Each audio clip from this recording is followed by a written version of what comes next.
Hey everybody, it's Erik Torenberg, co-founder, partner of Village Global, a network-driven venture firm. And this is Venture Stories, a podcast covering topics relating to tech and business with world-leading experts.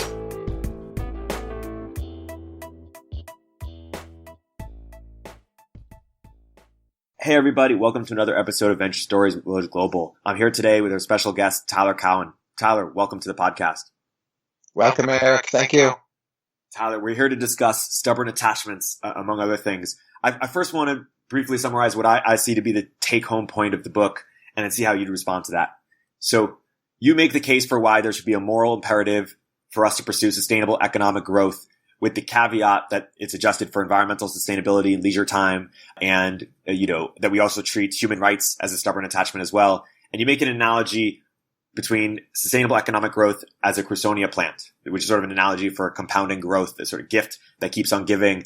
And you make this case because you say wealthier societies have, over time, better living standards, better health, greater autonomy, fulfillment, happiness. And you could just compare Cuba versus Singapore to see an example. One of the ways in which you're able to describe this as morally imperative is because you say that we should value human lives in the future just as much as we do now. And in the future, economic growth makes everybody better off. How would you add or edit to this being the take-home point of stubborn attachments? You can read the book as a response to the Effective Altruism movement, saying it should be more focused on economic growth. You can read it as a response to moral philosophers who tend to talk more about inequality or social justice or even libertarian rights. You can view it as simply an attempt to convince ourselves that what we believe really can be justified in some foundationalist sense. Those are other ways you can read the book. And so let's take a couple of those, either effective altruism or libertarian rights. What fundamental assumptions do they have that are different from yours? The effective altruism movement very often focuses on redistribution. So how can we take money from one group of people and give it to another to make the recipients better off? And there's a good deal of value in that. But most of the ways we have of making other people better off are from win-win situations and from economic growth and from having better institutions. So I'm suggesting effective altruism reorient itself toward these ideas of institutions and economic growth. And you say that redistribution is a one-off effect where economic growth sort of compounds and that people don't fully appreciate, how powerful compounding growth is. What type of redistribution does sort of lead to compounding growth, and what sort of economic growth does not compound or is not sustainable, rather? Well, I think a lot of redistribution very much does support economic growth. The simplest example would be to give a child with malnutrition food to eat. That child will grow up healthier and probably better educated and will have a higher IQ later in life and will be much more productive. So that's a simple example of how redistribution and economic growth can work together. But I'm making the radical suggestion that we should only entertain those redistributions which boost economic growth. And that's very much outside the sphere of usual discourse. Now, there are also forms of economic growth which are not sustainable. One example would be if you simply had growth and paid no heed to the environment whatsoever, did nothing to improve air pollution, problems of carbon emissions. To some extent, we're on that track right now, and we ought to get off it. What's your framework for assessing whether redistribution leads to long-term economic growth? Well, there's a significant social science literature on that. So there are plenty of studies where if you redistribute in the correct way to very poor individuals in their early years of life, you can make them much more productive. So that knowledge I would view as broadly confirmed. But most of the redistribution we do in modern America today, a lot of it is toward the wealthy, or it's simply toward the elderly because they are elderly. I'm not saying those redistributions have no useful purposes, but they ought to face a much higher bar before we're ready to approve of them at such a high level as what we do. I see this parts of this book is also responding to the Peter Singer question of how could you enjoy ice cream when someone in Africa or another country is starving, or the continent is starving. And I sort of see you making an intellectual chess move, which sort of changes the dimension of the game, which is including future people or people in the future just as much as we, value ourselves. And is the response there that the more, you should enjoy the ice cream because you're participating in economic growth, which thus helps future poor people in Africa? Or how does that respond to Peter Singer? I'm saying that even within a framework of effective altruism or Peter Singer's framework, it's fine to be selfish as long as your selfish activities are in accord with you being productive. Now, out there in Silicon Valley, that is usually the case. There are countries where selfishness often takes the form of rent-seeking behavior, grabbing resources from others. But if what it means for you to be selfish is to work hard, produce a lot, and then at the end of the day, enjoy your ice cream, I'm saying more power to it. That's a more effective way of helping other people than, say, Peter Singer's redistribution. And how would he argue, if he was on the line right now, how would he argue against it? Like, what is the fundamental crux of disagreement you two have? Well, I had an hour-long Blogging Heads dialogue with Peter Singer. I suppose viewers could watch that, but I don't think he had a good response. And it was partly my interaction with Singer that convinced me to accelerate my work on stubborn attachments. Right. You also mentioned that thinking about economic growth as it relates to Christiania plant for people in the future also allows us to get over aggregation disputes about, whose preferences do we value, because sustainable economic growth improves everyone in the long run. But what do you say to people who suffer in the short run? Who are the short-term losers in economic growth, and what do we say to them? Well, most economic growth, there will be short-term losers. So if you have automation or if you have freer trade, some workers will see their wages are undercut either by the machine or by foreign laborers. In terms of what I say to them, I'm not sure I can convince them to support the change, but I think the important question is this. When are there ever cases where some people gain and others lose, where we can ever make the comparison that it is objectively best to pursue the greater sum of gains? And I argue in the book that when those gains are sustained over long periods of time, and many, many millions of people will be better off for decades or centuries, that is the one case where we can say, well, the gains really do outweigh the losses. That would be the way I would frame an answer to your question. How do you rebut the Keynes' old assertion that in the long run we are all dead? What's your counter to that? Well, Keynes is dead right now, but you and I are not. So people who are distant temporally in the future, when their pleasures and suffering arrive, those pleasures and suffering will be no less real. So I'm suggesting we adopt a kind of temporal neutrality. If the whole world were run on Keynes' basis, it would never have gotten very far. Mm-hmm. Your shining example in the book is the East Asian miracles. What can we learn, from a policy perspective, from an economic perspective, from a cultural perspective, from the East Asian miracles, and how can we apply it here? Well, I think the most important thing we can learn from some of the East Asian countries is simply that it's possible to have a government committed to maximizing economic growth. You don't have to think that, well, what they did, we should copy exactly. That's likely not the case. But some people say, oh, this is fruitless. Governments never do the right thing. You're just shouting in the wind. But we have several cases, Japan, South Korea, arguably China, Singapore, Taiwan, where governments really have followed this path pretty exactly and made it work. Now, I would say there are also some particular lessons from those cases. Human capital is very, very important, I think, and having clusters of productive activity working together. Again, as we see also in Silicon Valley, that's very important. So we can also take away some particular lessons. Researching for this interview, I tried to find some criticisms of the book. Now, granted, it's a new book, but I couldn't find any, which was surprising to me because the ideas I feel like are unpopular to some people. Could you sort of address, one, why you think they're unpopular to some people, and two, why there are no criticisms? Well, let's start with the title of the book, Stubborn Attachments.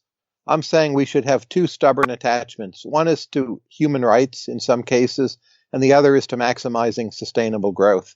And most of the book is really about maximizing sustainable growth.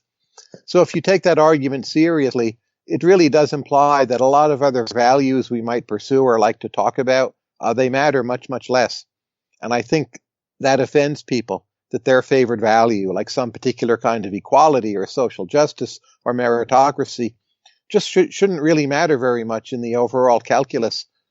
And I think that's why the book is a revolution of sorts.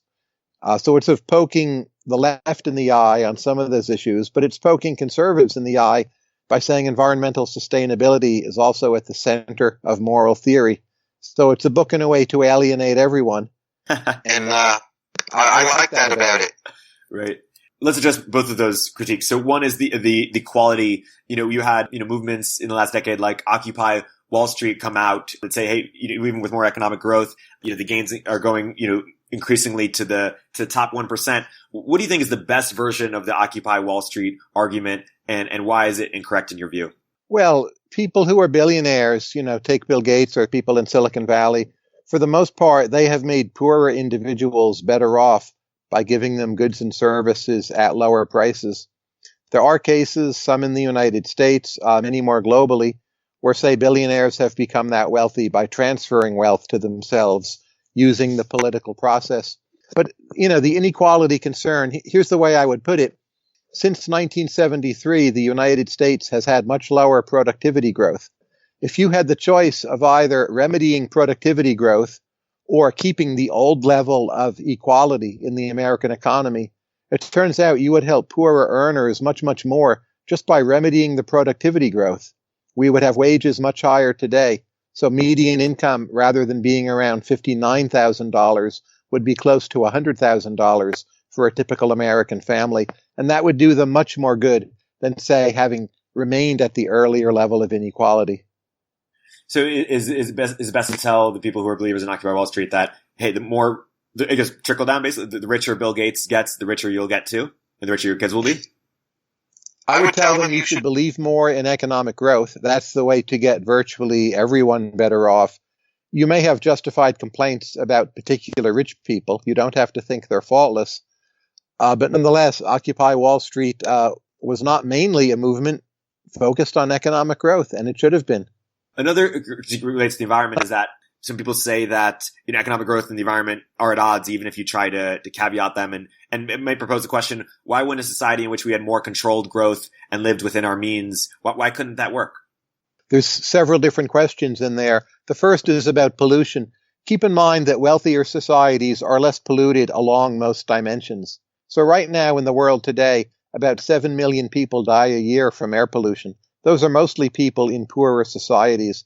Poorer societies stink. They have low quality water. You very often, choke on the air. They're not pleasant places for the environment. They tend to be deforested and have ill-defined property rights. So as society becomes wealthier, along most, not all dimensions, the environment is getting better. The big important exception seems to be carbon emissions. So we do need to do something very serious to address that problem. But to go back and cease being rich, it's not going to work. It's going to make the rest of the environment worse in many other ways. We could do more to spend on research and development. We could have a carbon tax. There are many steps we could take to address the carbon emissions problem. What was the other part of your question?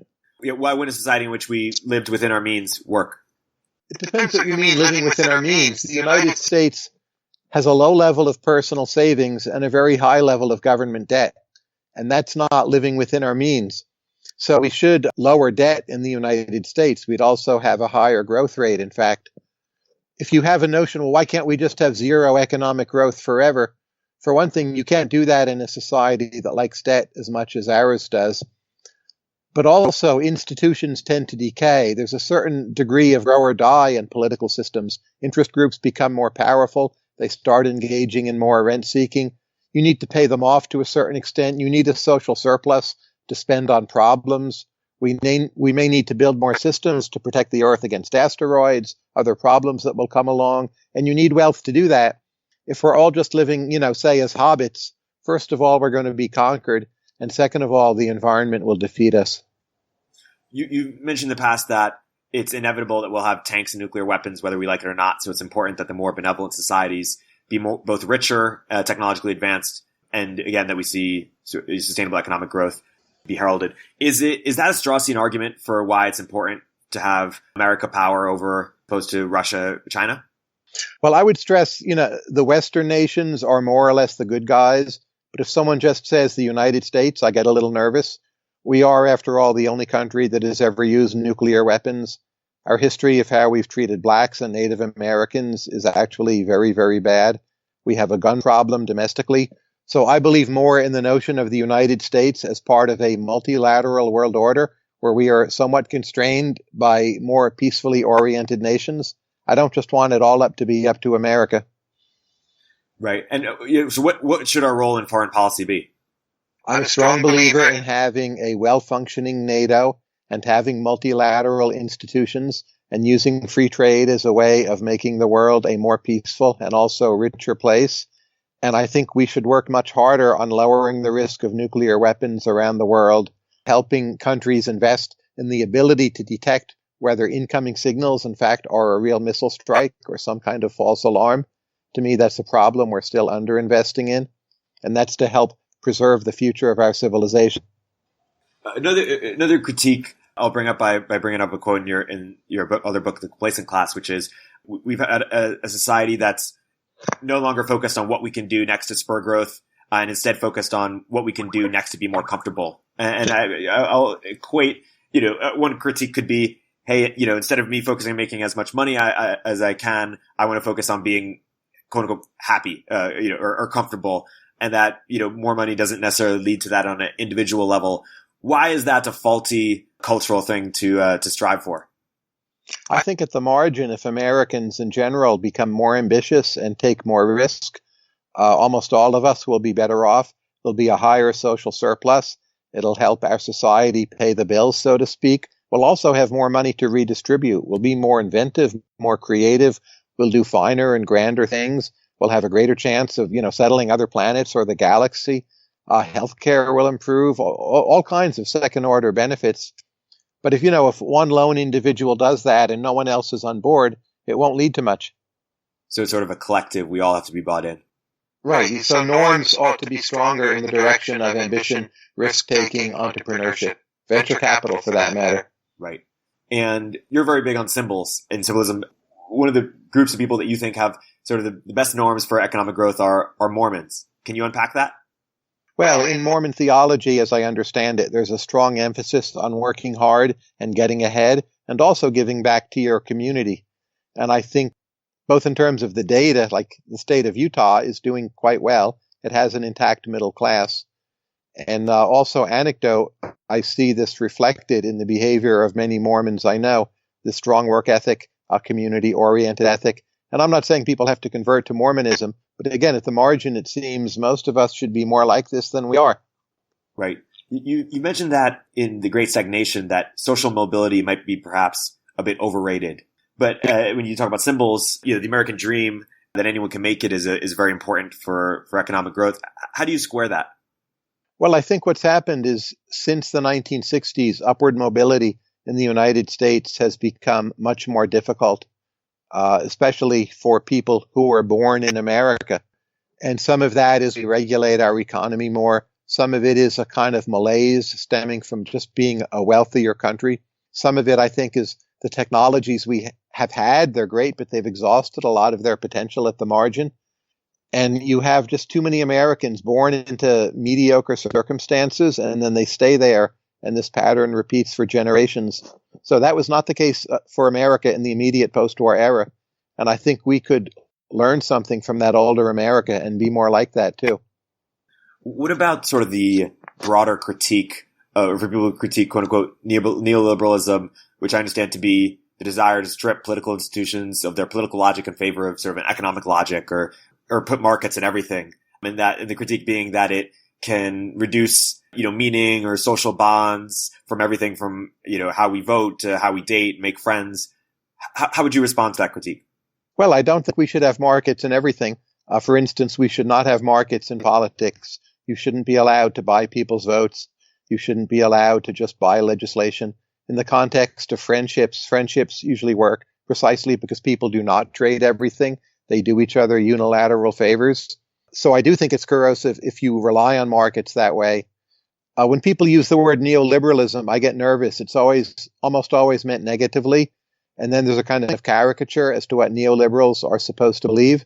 But if what you're for, is rule of law and some kind of democratically oriented capitalism with high quality institutions and good governance and a lot of capitalism, I think that's basically the way we ought to go.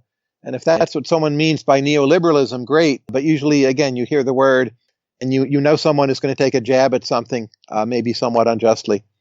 Right. Another question or critique for your book could be, why are you so focused on technological innovation, but perhaps skeptical of social innovation? And do you think that the radical advances of the last 250 years can be divorced from sort of social innovations such as welfare state, labor union that flourished precisely at the moments of greatest economic growth? That's a very good point. I'm writing a longish paper now, which has a big section on social innovation as an important means of innovation.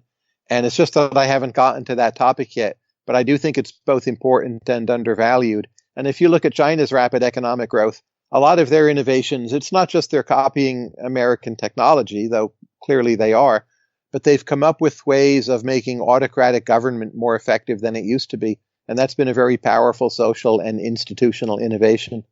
I think we need to study that more. Do you think we should be copying from them? I don't think we should become more autocratic, but I think China in, say, the 1990s was a far, far better functioning government than, say, China in 1970 or during the Cultural Revolution. They figured out ways of taking public opinion into account in autocracies without destabilizing the system. And that's actually one of the biggest advances humanity has seen in the last 50 years. People hardly talk about it. So once you're a well-functioning democracy, you don't want to go back. But very few countries start off as democracies. Usually they grow into it. And you want this better autocratic path rather than a worse one. You mentioned stability there. Well, another critique question could be, why so much emphasis on technological advancement rather than stabilization and social cohesion? And is it always self-evident that more technological advancement leads to more stabilization and social cohesion? Well, the countries, I think, that have proven the most stable and the most cohesive, they are the most technologically advanced. And that would be, the West, Japan, Singapore, Australasia.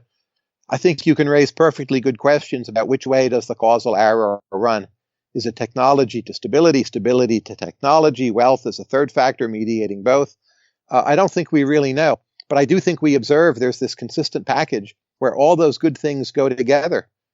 And that to me suggests, we should be investing more in all of them. So it's not the case to say, Denmark is falling apart, but Papua New Guinea is a model of harmony. It's just not how the world works. One of the things I think I see you sort of calling for in this book is sort of a rebranding or call to arms, sort of rebrand economic growth and sort of make it more of a, aspirational a thing to aspire for. And that, communism, socialism perhaps is much more naturally inspiring because it's how we, people die with, soldiers died with the word Stalin on their lips. Soldiers aren't dying with words free markets on their lips, perhaps because it's most native to how they treat their family members and friends. But these concepts of economic growth, compounded growth are just more non-intuitive or tougher to explain to people why minimum wage, won't help them. Is that what you're trying to do here? Yes. And a lot of my books for the last 20 years, you can think of as being in that tradition, creating a new but true quote unquote mythology of economic growth and progress, one suited for modern democratic capitalism that one hopes people will find more inspiring or at least more morally compelling. Does this mean we should sort of rebrand people treat look disdain for people who are just trying to make money or say that they're selling out or people going to Wall Street or something? Should we instead say that they're making society more sustainable and better for the long term? People who are, trying to make that money? Well, I think you need to look carefully at individual cases, but for the most part, I think of these people as heroes. They're living out common sense morality. If they're, a good friend and loyal to their family and working hard and saving money and paying taxes and contributing to civilization, from my point of view, it's hard to think of anything more glorious than that. And I would like for that to have higher social status. I mean, clearly there are destructive people out there, quite a few. But most people, their net social contribution is pretty high. Right. And people sort of have this false dichotomy of doing something for the love or for the art or doing something for values versus doing something for the money. But if you are in fact contributing to economic growth, then that is perhaps the highest value thing you could do. And if you read the letters, say, of Mozart, he says, writing to his father, well, Father, it's money that's motivating me more than anything else. And there's nothing wrong with that. Shakespeare also. So why do some people say that makes them less human or less pure in some way? What's sort of where does that come from? I think it's a hypocrisy. So many of the great creators have been motivated selfishly and by the desire to earn or build some kind of personal or commercial empire. That's much closer to the norm than the exception. It's not true for everyone, of course. And I think there's a resentment of that and people, at the fringes wanting to snipe or lower the status of the people who have succeeded. It's this Rene Girard sense of we need to find some sacrifices and take some people down. There's this, E.O. Wilson quote that was mentioned in another interview of yours, that we have Paleolithic emotions, medieval institutions, and godlike technology. And you see us as trying to improve the godlike technology, which is economic growth. In a world in which we are able to, the far future, with enough economic growth, we are able to sort of reprogram some of our emotions. Do you think, how will this all change? Or is that too hard of a question? Well, that's a very good question, a very deep question. If you look at the arguments in my book, what I say is we can only judge more economic growth as better in a state of affairs where human beings are more or less the same as what we know them to be. So if we could create some kind of future where human beings are genetically transformed and almost like aliens to us, I'm not saying that's good or bad, but I think I am saying my framework cannot address whether or not that's a good thing, just like we cannot really compare the well-being of human beings to animals. It seems to me animals should count for something, but there's so many of them. You can't just add up all the chipmunks out there and say they count for much more than human beings. So I do think there are certain incommensurabilities, and the arguments for compound returns and economic growth, they're all within a framework where humans are still recognizably human. And I don't think we can really go beyond that. You mentioned Mormons as someone we should admire. Why not hip-hop artists as well, or other sort of genres that are known for glorifying the pursuit of money? Oh, I'm a big fan of hip-hop, as are you. And, of course, I've written you for hip-hop suggestions. There's also a very strong work ethic in a lot of hip-hop, and an appreciation that consumer-driven capitalism can be very creative and productive. So I'm completely on board there. Right. It just takes more explaining to people. And there are some people who will be skeptical about that claim no matter what. Whereas when you say Mormon, the notion that Mormons work hard and are productive, it's easier for everyone to see right away. Right. And one difference between Mormons and hip-hop artists, they both make money, but Mormons are perhaps known to save more or invest and save in long-term future, whereas hip-hop is more, they make it, but they spend it in the moment or soon. That's a casual intuition. I wonder if it's correct. I'd love to see data on savings rates of hip-hop artists. I'm not sure which way it would go. So, right. Cowen's second law says there's a literature on everything. A lot of creators save a lot of money. They want to, support their next project, if nothing else. Yeah. It is interesting. There's sort of, in urban communities, people say that not all, African-American kids, for example, should, or they say it's a problem that they only look up to hip-hop artists and NBA players. And I think on one dimension, it might be justified in the sense that, hey, only few people can be hip-hop artists and NBA players, so they should in fact try to be other things. But on another dimension, I think they maybe perhaps take it too far in the implication that it's not all about making money. I think part of it's that too. I guess, how would you respond to that broad idea? Well, I think looking up to NBA players is great, but we need to broaden our understanding of what they do. So you look at the very best, Michael Jordan, Magic Johnson, LeBron James. One thing they all have in common is they are great, really great businessmen who have earned a lot more than just what they were paid to play the game. And if we would look up to that side of them more and have that message spread further, and they had these incredible work ethics and still do to this day, I think that would be very significant. So when someone says, look up to NBA players, I say absolutely, but let's frame it the right way. And we'll get to some more NBA later. But are there certain, you mentioned Mormon faith super compatible with economic growth. Are there certain belief systems that are perhaps incompatible with growth? Maybe Buddhism, for example? Again, there's a literature on this, Cowen's second law. So Buddhist countries tend to be in a particular part of the world, and that part of the world, for geographic reasons, may have slower economic growth. So if Bhutan is relatively poor, maybe it's because the country is landlocked rather than Buddhist. And Buddhism also has had a big influence in East Asia, much of which is not poor. It's very fashionable to say that Islam is somehow bad for prosperity. In medieval times, the Muslim countries were wealthier. When Muslim migrants come to the United States, they tend to have higher levels of income or education, actually, than, say, my group of Irish Americans. So I'm not sure, Islam is bad for prosperity or economic growth overall. So I'm not saying all religions will be equally good for it, but I think knocking down the cliches would be the first order of business, and then trying to figure out seriously what the correct answer is. What about the phrase "Make America Great Again"? How is that for economic growth? It's very backward looking. Great again. I mean, America's always been badly flawed.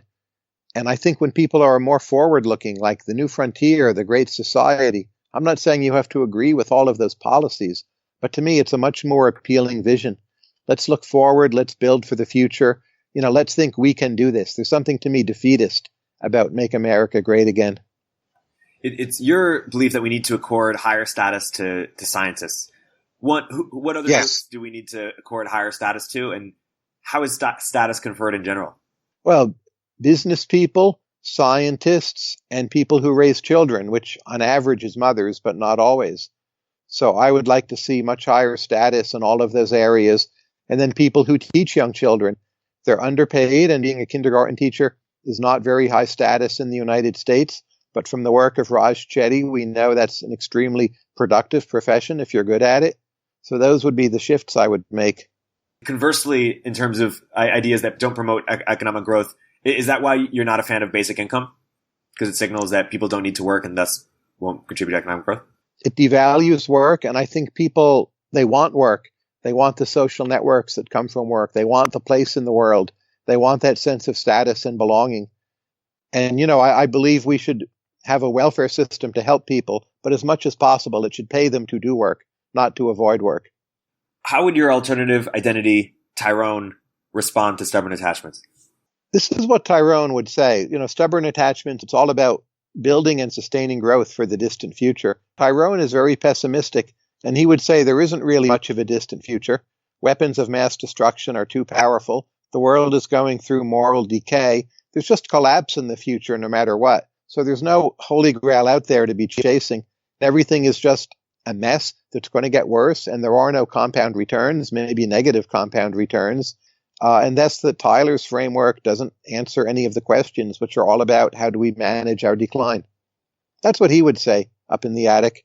And I'm curious about Tyrone more broadly and the phenomenon of us all having our own inner Tyrones. Do you imagine a world in which identity is more decentralized, one in terms of compartmentalization, but two in terms of perhaps security, that maybe we won't give out our full name in the same way that we don't give out our bank account information? It seems to me there's something deeply screwed up about a system for verifying your identity, where a stranger over the phone says, "What are the last four digits of your social?" And you just tell the person, like it's some kind of secret, but at the same time you're telling a stranger. I feel that even a very stupid person would understand this is probably not a good system. Now, I'm well aware of all the different problems with other methods of verifying identity, and blockchain isn't there yet, and so on. But it seems to me within 20 years, we will in some way figure this out, actually verifying people's identities in a way that will limit credit theft and minimize a lot of other problems, including, people hacking into your online systems.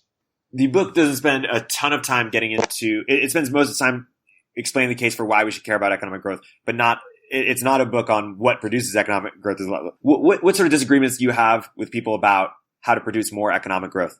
Well, when you say people, I think with most economists, there is broad, though not universal, agreement as to what we ought to do. Governments should produce and or subsidize public goods, but private producers should be left free to invest and reap a high return from their labor. I very much believe in subsidizing basic science through the government, but also, most of all, to build on that, you need for entrepreneurs to have freedom and not over-regulate the economy. I'm worried a bit that we're slipping into a new consensus where the professional class is so sort of oriented toward the left that they're emphasizing the public goods component of those arguments and de-emphasizing the importance of entrepreneurship and risk-taking and private innovation. But you need both.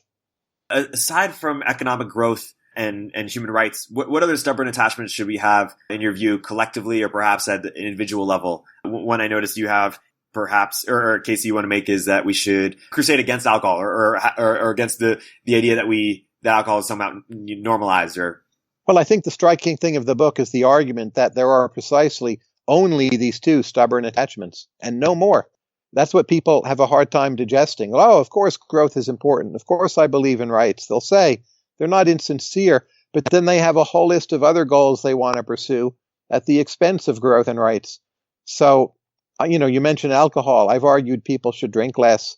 But that's a contingent attachment, right? If drinking a bit more would boost economic growth, I'd be completely on board.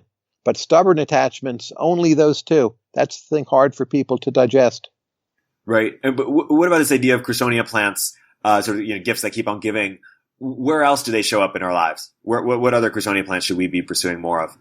Well, my notion of a Crusonia plant is some initial investment you make where it yields a return, and then the return gives you a return, and then you get more and more. It's like planting an apple tree, and you get apples and seeds and more apples and more trees. So the most important Crusonia plant we have is just good institutions.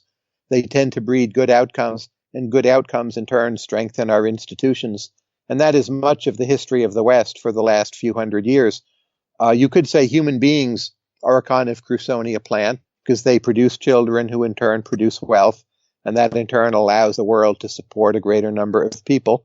At some point, the number of people in the world may go down. That would complicate that story somewhat. But I'm actually an optimist on population. I think the Earth will be able to support a higher number of people, and we'll be able to make that work if we make some good basic decisions. One sort of implication of this Crusonia plan of economic growth is also seeing the world more through a positive sum than a zero-sum lens. That absolutely, the more economic growth there is, the more there is for everybody. Patrick Olson recently had a tweet where he talked about how he used to see recognition and credit as more scarce than it is, and in fact sees it as abundant, that when you give it to someone, it doesn't take away from giving it when you give it to someone else or make it any less meaningful. How would you respond to that? I agree fully. In fact, about 15 years ago, I wrote a whole book, What Price Fame, arguing that recognition is positive sum. And one of the biggest gains of the internet, not really measured in GDP, is how many new niches it creates where you can justly feel good about being the best at something, the third best at something, well-known at something. Podcasting is one example. It doesn't show up in GDP, but you, Erik Tornberg, can have this feeling of satisfaction. Well, I have a successful podcast. It's really good. And without the internet, there's just so many fewer spheres where you can do that. There's like high school football. There's like, who has the best clothing in a particular cocktail party. But those are much more zero sum. The internet, just this vast multiplication of matching people to what they really enjoy doing and giving them credit for it. Right. There are people famous as Amazon book reviewers, right? Yeah. Yeah. And they enjoy it. Yeah. And Yelp reviewers. Yes. And you recently wrote a post about sort of the asymmetric returns to giving young people, telling them that they can think bigger or that that they're onto something. And that's one of the things you're trying to do with emergent ventures. That's right. I should stress it's not enough to just tell people nice things. That's cheap talk. To spend real time with them or give them some kind of assistance makes it much more credible. So in a way, you need to make it somewhat scarce, but you also can hand out much more of it. Right. We talked about population a couple minutes ago. You addressed the repugnant conclusion that your mentor, how to pronounce it? Parfait? Derek Parfait came to, that basically in a world in which you're trying to maximize utility, that might lead to a world with many, many people with small utility, like Muzak and potatoes was his example, versus, fewer amount of people with living a more quality life. How do you address that in the book? I don't think the repugnant conclusion can be solved. So there are some comparisons where there just is no objectively correct answer. So if you recall our chat 10 or 15 minutes ago, what if human beings were fundamentally different from the way they are today? Would that be better or worse? I don't think we can say under any framework, but certainly not within my framework.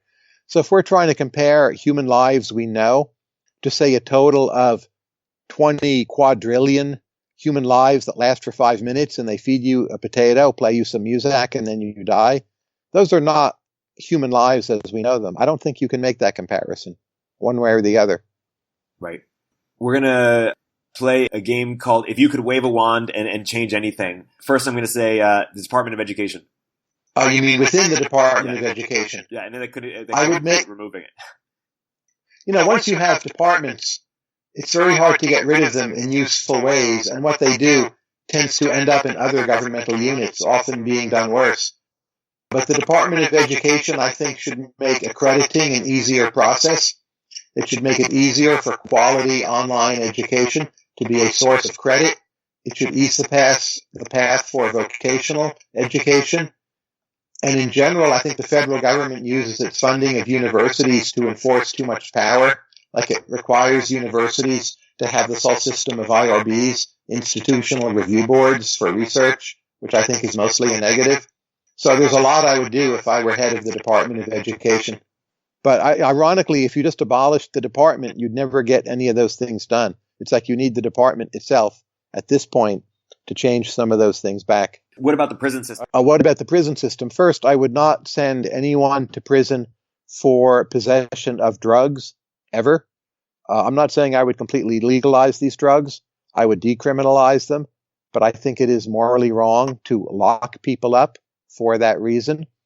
In general, I would be willing to take more chances letting criminals out earlier. And I do understand that would in some ways mean more crime. But our current prison system, it's like a nation of its own. It's broken and it's sick and it's unjust. And a lot of innocent people get sent away. And even if you're guilty of a crime, the chance you will be beaten up, abused, raped can really be pretty high.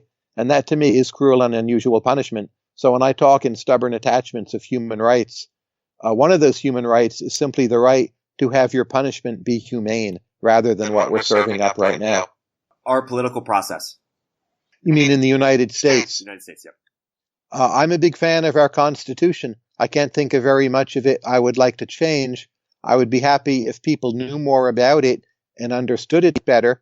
But I think in 2018, under very unusual political circumstances, it's proving quite robust. So the big mechanisms, I don't really want to tinker with them. They're focal. We more or less abide by them. I think we probably have the best Constitution in the world. Our healthcare system. Our healthcare system. Oh, I would change so much about that. First, so much of healthcare doesn't even make you healthier. So you look at data like on a lot of kinds of knee operations, back operations, they seem to have zero marginal product. So there's something wrong with the basic incentives of the system. Price transparency, we need much more of it. So you can go to a hospital or a doctor and you just try to ask a simple question. What's the price for doing this? It's very hard to learn what the answer is for that. And every economist will tell you that means something is badly, badly wrong. In the U.S. in particular, I think we spend too much on the health care of older people and not enough on the health care of younger people. It takes too long to get a new drug approved. It can take 10 years and $1 billion or more. That limits innovation.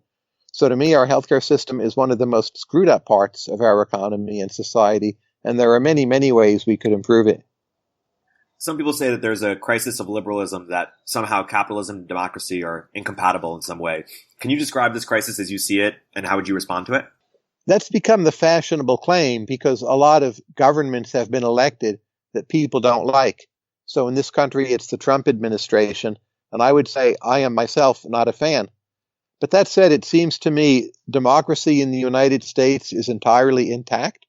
This year, we're growing at 3%. You don't have to credit Trump for that, but it's a fact, and it's great news. We're at or near full employment. So the idea that in well-functioning societies there's some crisis that's about to blow us apart, it's really strongly at variance with the data. And people who insist this is true, I like to ask them a simple question. I just say, are you short the market? And they're like, huh? What? I say, are you short the market? And like never have I met a person where the answer is yes. So like, oh, well, my retirement fund, my equities, I'm like long everything, they'll say. It's like, gee, you're not actually much of a pessimist. This is your kind of cheap talk pessimism. Now, if someone wants to say, well, there are some countries in the world, like simplest example is Venezuela, that are falling apart, that is correct. But you look at the main capitalist democracies with some tradition of good institutions, most of them, maybe all of them, they're really doing pretty well. If you could wave a wand, what would you change about foreign aid? Foreign aid. People mean different things by foreign aid. I mean, most of the foreign aid we actually give is protecting countries with our military. So I would actually like to make that more credible. American power in some ways is diminishing. Some of that is inevitable. But I think our current regime with President Trump has been too unpredictable and too volatile and too unreliable. And that's actually a big cut in foreign aid. I think the transfer of dollars, foreign aid, is a net gain to the countries which receive it, but maybe not as much as do-gooders like to insist. But it does do some good, unlike what the critics suggest. But it's become awfully bureaucratic. And one thing I find very encouraging is just the number of private wealthy people. Bill Gates is one example of many who are trying to innovate in this space and do different things to help other countries, push back against malaria, polio. I have my own efforts, my royalties from stubborn attachments. I'm donating them all to a poor man in Ethiopia, whom I call Jonas. And all the money I will get from the book goes to Jonas as a direct cash transfer. And Jonas supports a family of about 10 people in rural Ethiopia. We'll see how much that helps him, of course, but I am cautiously optimistic. Talking about demographics for a second, Africa, the rise of China, African demographics, two of the biggest changes we can expect. How will that play into the New World Order? I'm mostly optimistic about Africa, at least the parts of Africa which are at peace. So I grew up where the common expectation was wondering whether Africa could grow at all. And you now have a whole bunch of countries, say, growing at 7%. Ethiopia at times has grown at 10%. You look at Ivory Coast, Senegal, Ghana, Kenya, Rwanda. A lot of reasons to be optimistic. Nigeria is a much more complicated picture, but there's still an enormous amount of dynamism there and creativity and immense human talent. The places where you still have wars, direct conflict, Congo, obviously, Niger. I don't think I'm an optimist until they have some kind of peace come, but I think Africa will be able to support itself. There's so much low-hanging fruit there in terms of improving agriculture, institutions, removing the burden of disease. Rise of China is great for China. I worry about the potential for great power conflict. I worry about Southeast Asian countries having their arms twisted, being brought into the orbit. On that, I think it's definitely a good thing for the world. China is already innovating, including in the tech space. We will all benefit from those innovations. It will help us afford our own debt and stupidity. Why are charter cities seen as such a moonshot for development, even though foreign aid is known to work so poorly? I just had my own podcast with Paul Romer yesterday, and he and I talked about this. I think the goal with charter cities is to think there are places that have a lot of talent but bad legal systems. So if they could in some way import their legal system from abroad, they'd be much better off. Clearly this worked with Hong Kong. There's no doubt there. Puerto Rico, which has partly a U.S. legal system, it is by far the wealthiest place in the Caribbean. That would be a partial success story. But I don't think it's easy because charter city, it sounds like a kind of conquest. There can be indigenous pushback, especially in today's world. It's hard to adopt the legal system of an outside entity without having the same culture. So maybe the scope for charter cities will always be limited, but like conditional on whether or not you can do it, it seems to me there are big potential gains. If you could wave a wand and change anything about the NBA and the New York Knicks as an organization in terms of them having a chance to win the championship, what would those things be? Well, let's start with the NBA. This year, 2018, it seems to me there's too much scoring. I saw a game last night, the Wizards against the Cavaliers, which are two bad teams. And until they put in the scrubs, it looked like a game where the Wizards would go over 130 points, and for no good reason. So the idea that the game is all like switching and three-point shots and run it down the court quickly, to me that actually gets somewhat boring. And to move a bit back toward older styles of play, so in terms of how the referees call fouls, what kinds of zone defenses are allowed, I'd like to see more half-court offense, the way the San Antonio Spurs played in their glory days with Tim Duncan, David Robinson, Tony Parker. To me, that was very high-quality kind of basketball, more interesting to watch than what they're playing today. Today, Golden State is tremendous fun, but a lot of the other teams, it just feels like run and gun and not that sophisticated. So that's how I would reform the NBA, a bunch of complex rules changes to turn back the clock a bit, but not too much. Three-point shots are fun, but we don't want too many of them, and 130 points is too much.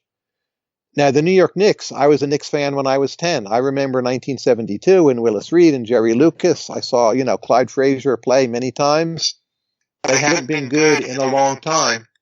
And you have to wonder, is this random noise or is this something wrong with the institution? There's at least plausible claim there's something wrong with the institution. So New York fans, they somehow want a big star, or you have to fill the seats, or it's embarrassing. So they make big mistakes like bringing in Carmelo Anthony, or maybe now chasing after Kevin Durant. They just need to tear down and try to build like a halfway decent normal team. and then hope for some luck and stop obsessing over the fact that they're in New York.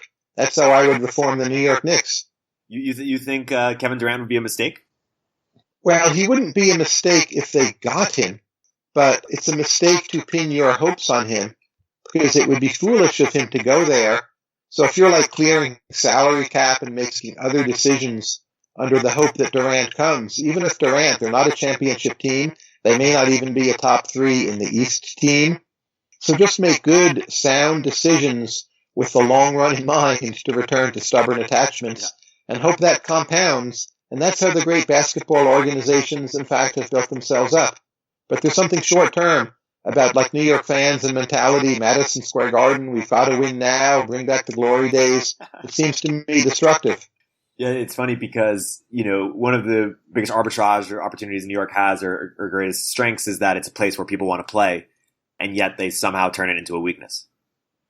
And it sometimes seems to destroy people. So the media can be so vicious. All your weaknesses are dissected under a microscope. That to be in a city like Milwaukee, San Antonio, Toronto, maybe those actually are better cities for basketball. Yeah. I have a complicated relationship with the game of basketball that you've actually complicated even further recently. Bill Gates came to talk to our entrepreneurs recently, and he was saying that the things you did between age 11 and 19, where you spent most time, you have an unfair advantage in your adulthood, and he spent most of his time software, of course, building products, whereas I spent most of my time watching NBA and memorizing NBA trivia and playing fantasy basketball. And part of me, loves to watch, loves to follow what's going on. I feel like part of me thinks that it's some sort of sunk cost fallacy that I know so much about it. I have too much attachment to it, and perhaps stubbornly attachment to it. The other side of my brain refers to an article you recently wrote, which is sort of a defense of watching. Can you unpack that a little bit, or how would you address my dilemma of wanting to be fully productive and maximize my strengths while also having this attachment?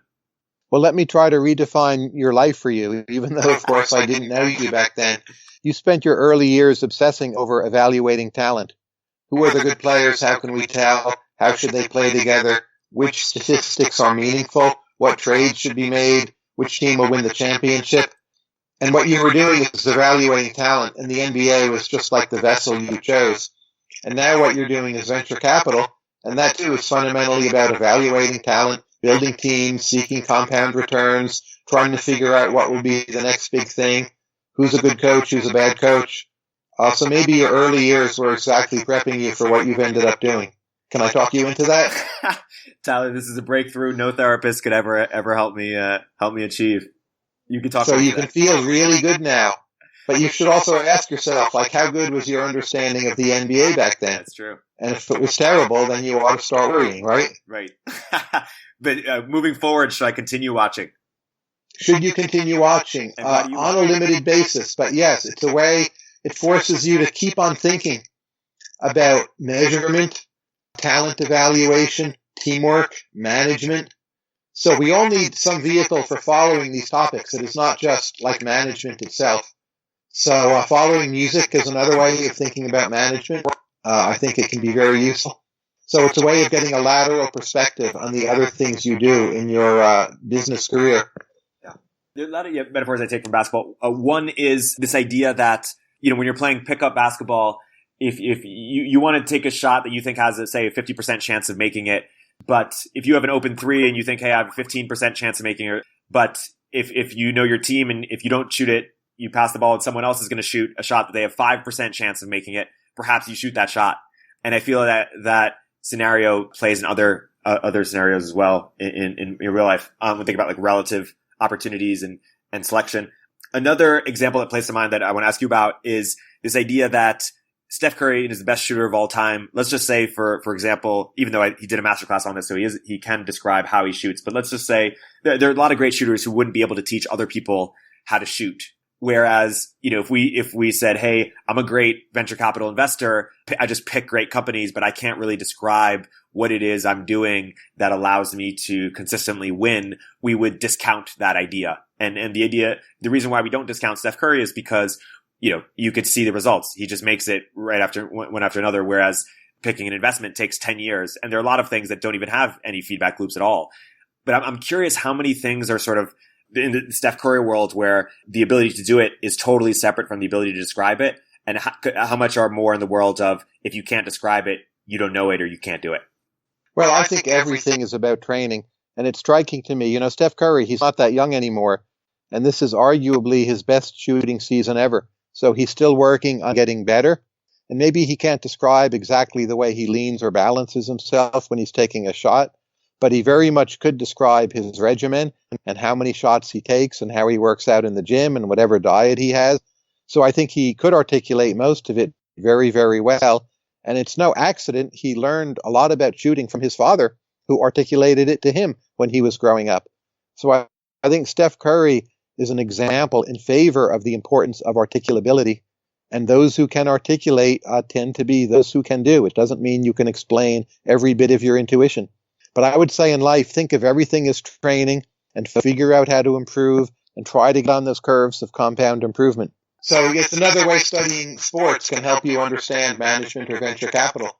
Right. Like you really should be able to explain why you make certain decisions. Yep. The concept specialist versus generalist, and you've thought about this and you've sort of defined yourself as specializing as a generalist. Did this mean that you specialized first and then specialized in a bunch of other fields? Or how would you sort of describe this idea of specializing as a generalist as your moat? And how can other people or should other people think about following your footsteps? I always specialized as a generalist and pretty consciously, just for selfish reasons. I'd get bored if I just studied the same thing over and over again. And I thought, even though the world is encouraging me to do that, if I have my own motivation on my side, I'll do better than if I do what everyone else I know is telling me. And that worked out okay. So I've been kind of training in social sciences philosophy actually since I was 13, 14 years old, like full-time training every single day. Right after trying to do things. When I was starting high school, I was working on this. I'd come home, I'd read Adam Smith. I would try to improve my knowledge of economics, do other things, try to meet people, network in the right way. So just like unceasingly now, I guess, for 42 years or so, I've been working at this full time. So I would say, if you can, start as soon as you can. No reason not to. What about this idea of you don't want to get caught in the middle between you're trying to be a specialist or trying to specialize as a generalist and not doing either? What does it mean tactically to go all in on specializing as a generalist? Does it mean picking 2 or 3 disciplines and being, interdisciplinary between them? Or how can people follow that in a more tactical way? It's all context dependent, but I've observed the people who succeed in becoming a generalist, the things they know about are the areas they love, and that drives them. So I'm not like a true generalist. Do I know anything about chemistry? No. Does chemistry bore me? Yes. Should I try to learn chemistry? Maybe a little more, but it will never be my thing. So I pick the areas where my own interest will give me compound returns over decades, and that's the amount of generalization I end up with. And that's how I think about how far it should go. Right. Kevin Kelly, a few others have warned against the idea of premature specialization or premature optimization, whereas others have said, hey, the school system is sort of messed up, right? The K through 12. If you're great at math, you should just be doing math all the time. What are your thoughts on premature optimization and specialization? Well, most people should specialize, and indeed they do specialize, and they work as specialists, and that's fine. It's an Adam Smith division of labor. It will always be the case. But there's also a logic where the more people specialize, the more room that opens up for some of us to become generalists. We synthesize, we carry knowledge from one area to another, we bring people together, we help them see strengths maybe they themselves didn't know they had. There's a kind of back and forth logic. The more specialization you get, that creates gains for generalists. Like to prematurely specialize, if you want to be a CEO, you shouldn't prematurely specialize. But most people in life won't be CEOs, and they probably should specialize pretty early on. How should more people think about building their moats? I find most people are actually quite poor at articulating what they're truly good at, and they're very good at articulating what they're not good at. They may not want to articulate what they're bad at, but if forced to do it, they could do it, and they would be pretty honest.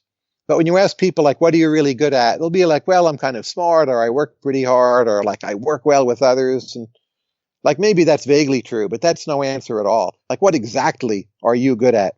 I find people are fairly hopeless on that. So I would say step one, is to find other people who will honestly and analytically tell you what you're really good at in a way that you are willing and able to absorb. And that sounds like it should be so much fun, but people hardly ever do that, in fact.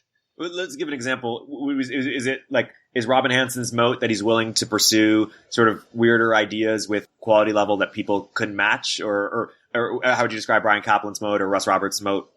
Brian Kaplan's moat is that he has really an extreme degree of enthusiasm. He has remarkable self-confidence of a particular kind.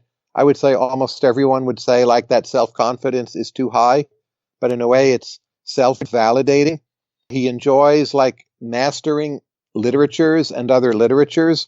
He's very willing to approach other people and ask for feedback or instruction or guidance, like way more willing than other academics are. That's a big part of his success. And then he's just like hugely social. He wants to sit down every day at lunch or some other venue and just talk through with other people his ideas, their ideas.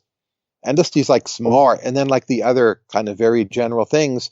But that would be Brian's moat. And he's totally willing to be weird and feels like very weak pressures to conform at all. I would say Robin's moat, like Robin has the highest IQ of everyone in the George Mason group. And he thinks abstractly very, very well. And that he can think abstractly and that in his work he's willing to go meta so quickly, fits very well together. And Robin, he kind of has no pride in the sense like he will bow down to an argument and he will like admit what's right or what's wrong within a particular sphere of argumentation. If you make a point against Robin, within like Robin's framework, Robin will just say, yes, that's right, I was wrong, and then adopt the new view. Those would be some of his strengths. I don't think he has the kind of, I'm going to write every day and tell the whole world what I think enthusiasm like every day, every week. He has it maybe a bit more selectively, but he does have enough of it to put things out there. You talk about in another podcast, you talk about sort of meta-rationality and epistemological modesty and that, perhaps IQ will be less important than it is today in the future. And what might be more important is when to defer and when not to defer. Can you unpack that idea a little bit? Well, computers, machines are getting better. Artificial intelligence is improving. So often its judgment is better than ours, but it's not always better, right? AI is still imperfect, or it requires human modification or intervention. But if you're a human working with machines, you need to know when is the machine right and when are you right. So if you're properly epistemically modest, you get the power of the intellect of the machine on your side. If you're too conceited and arrogant, even if you're really smart and you just, the machine doesn't know, I'm going to override the machine all the time, you'll end up being stupider. So the more, not just machines, but just there's internet wisdom out there, it's easier to meet other smart people. The more you know how to defer and to whom to defer, like the bigger a comparative advantage you have. And what bodies of knowledge are, like, what's a framework for knowing, hey, I shouldn't learn chemistry because that's, on the internet and I can learn, I can just pick that up when I need it really quickly, or I shouldn't, read, memorize NBA trivia from the 90s versus actually it's pretty important that I understand, Austrian economics super deeply so that I can compare it. And you, especially as someone who's, some people call it an encyclopedia of information, how have you thought about when to outsource or defer versus when to, decide? Well, I would start with the notion that like really almost everyone should learn to write well and learn to write easily. And that sounds trivial, but we do not as a society succeed in getting people to that point. So just everyone should write well and write a lot. No matter what your job, you can write in a diary, you can, write for your spouse or for your 3 friends on Facebook. But I think that's essential for thinking and also for networking. Past that point, again, I think you've got to take the person and look at, what is the person really good at? And our schools seem to be failing us. That like the best third of American schools are pretty good in terms of channeling people into areas where they will succeed. But there's so much wasted talent in America. And you see this actually, in hip hop or in the NBA. You see these incredible talents, like they're musical talents or sport talents, but they're also like super smart or super dedicated. And if they hadn't had, say, the sporting talent, the other talents they have completely would have gone to waste because we're not selecting for those talents properly and motivating people the right way. And what would be Oh, yes, your recommendation, like how should we be selecting for better talent or motivating people? More of the world should be like venture capital. Ideally, I would like us to work on setting up institutions where outsiders can profit if an individual has done well in his or her career. Different ways you might hold equity in people. I know that's legally awkward and it maybe makes for bad public relations. But, altruism alone is not going to do it. So I'm all for let's make the bad school systems better. Who's against that, right? But at the end of the day, we've mostly failed at doing that, and we need to look to other ideas. So the internet is this fantastic breakthrough. So many people have learned so much through the internet. We need to make the internet better. The filters need to be of higher quality. You don't want the internet to make stupid people stupider. That's a very real risk right now. It definitely makes smart people smarter. It's a very complicated, jury-rigged bits and pieces, 20 different complex things all at once. Maybe no one of them sounds very impressive. But surely we can make people way smarter and spot talent better. Rigorous testing in general, I'm a fan of, and East Asia does this pretty well. I don't think we should directly copy them in America, but teaching to the test I don't think is a terrible idea. Just to get everyone through the tests and able to pass them would be a really big improvement on where we're at. If you were starting a fund that was just focused on investing in new city projects, what would your either investment thesis or request for startups be, or where do you want to see people experimenting or innovating when thinking about new cities, governments, political systems, incentives, et cetera? Well, in general, I think there are too many proposals in the pure tech space. So still too many people with some kind of app, and I'm not anti-app, but we've had plenty of apps. There's so many people with something in the blockchain space, so many people with something to just help us manipulate information a little bit better at some margin. And to think of a lot of the real problems as being quite physical, like traffic congestion or transit engineering, or still having some air pollution in the United States. I'd like to see more innovations, and I get they would be harder to scale, but I'd like to see more effort, more genius go in those directions. What would need to be true for you to believe that we're no longer in the great stagnation and no longer the complacent class? Those are slightly different questions. So if driverless cars are truly up and running for 50% of the American population and you don't have to sit at the wheel, that day I will say the great stagnation is over. It's not the only way to get there, but that I think is the most likely big breakthrough that we will have next.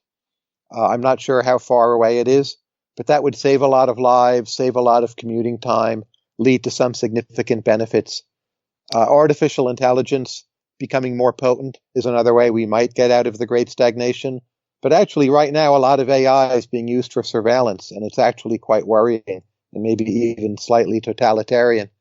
To get out of the complacent class, I would like to see more startups, a broader range of startups, more Americans moving across country at a higher rate the way they used to be doing it, more upward mobility from more segments of American society, dynamism not being so concentrated on the two coasts. Wouldn't say there's a single metric, but if we made real forward progress on a half to 2/3 of those, I would say we no longer have the complacent class. Some people sort of question the connection between complacency and stability. How do you differentiate between the two, or where's the overlap?